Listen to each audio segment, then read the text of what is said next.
স্পেনের রাজধানী শহর মাদ্রিদে প্রবাসী বাংলাদেশিদের অক্লান্ত প্রচেষ্টায় লাভা পিএস অঞ্চলটি বাঙালি পাড়ায় পরিণত হয়েছে।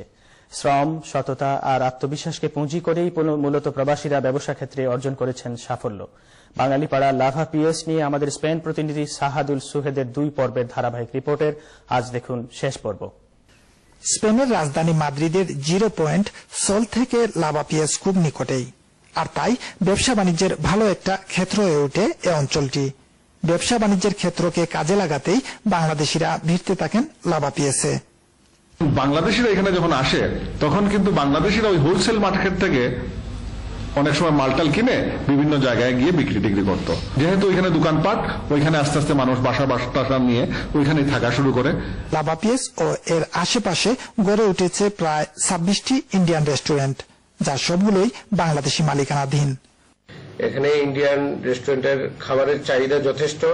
এই অর্থনৈতিক মন্দার মধ্যেও আমরা মোটামুটি এখানে সবাই ভালো পজিশনে আছি বা ভালোভাবে টিকে আছি।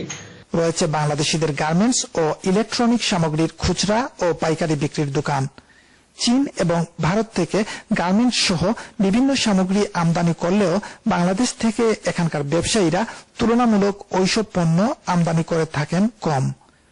গুণগত মান বেশি এবং মূল্য কম হলেও সময়মতো মাল ডেলিভারি দিতে না পারাকে অন্যতম কারণ হিসেবে বলছেন এখানকার ব্যবসায়ীরা।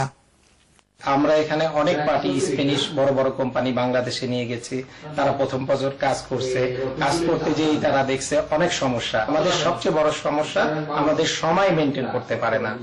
যদি সরকার এদিকে গুরুত্ব দেয় তাহলে বা স্পেন থেকে অনেক বড় বড় কোম্পানি বাংলাদেশে যাবে এবং তারা গার্মেন্টস আইটেম নিয়ে আসবে। তুলনামূলক কম মূলধন খাটিয়ে এখানে ব্যবসা করা যায়। যে আমি যে ব্যবসা করতেছি, যে একটা স্পেনিশ আর আমি যে বিদেশি বাঙালি, এই ব্যাপারে মনে করেন একটা স্পেনের যেরকম ফ্যাসিলিটি পাইতেছে, আমি বাঙালি হিসাবে এরকম ফ্যাসিলিটি পাইতেছি। এই মাদ্রিদের তথা স্পেনে স্বল্প বিনিয়োগের মাধ্যমে আপনি একটা অবস্থান তৈরি করতে পারবেন। বাংলাদেশের পতাকা, ঐতিহ্য, সংস্কৃতির স্মারক নিজেদের ব্যবসা বাণিজ্যে উপস্থাপন করে স্প্যানিশদের মাঝেও বাংলাদেশ সম্পর্কে আগ্রহ সৃষ্টি করেছেন এখানকার ব্যবসায়ীরা। আমাদের এই দোকানটা আসলে মোটিভটাই ছিল যে বাংলাদেশের কালচারটাকে রিপ্রেজেন্ট করার। কারণ আমরা যখন ইউরোপে আসছি তখন বেসিক্যালি আমি সবসময় আমাদের দেশের কালচারের ড্রেসগুলাই পরতাম। তো বিদেশিরা বলতো এত সুন্দর তোদের ড্রেস, কিন্তু সবাই বলতো ইন্ডিয়া ইন্ডিয়া। তো এই জিনিসটা আমার কাছে বেশি একটা ভালো লাগতো না, কেন আমার দেশের আমি বলবো যে না হ্যাঁ এটা ইন্ডিয়ার। তো বেসিক্যালি ওইটার থেকেই দোকানটা দেওয়া আস্তে আস্তে করে। সততা আর বিশ্বস্ততাকে কাজে লাগে লাভা পিএস ও এর আশেপাশের প্রবাসী বাংলাদেশিরা ব্যবসা ক্ষেত্রে অর্জন করেছেন সাফল্য। অগ্রজদের দেখা দেখি নতুন প্রবাসী বাংলাদেশিরাও ব্যবসা ক্ষেত্রে ঝুঁকছেন বেশি। মূলত এই ব্যবসা ক্ষেত্রকে কেন্দ্র করেই লাভা পিএস হয়ে ওঠে বাঙালি পাড়া।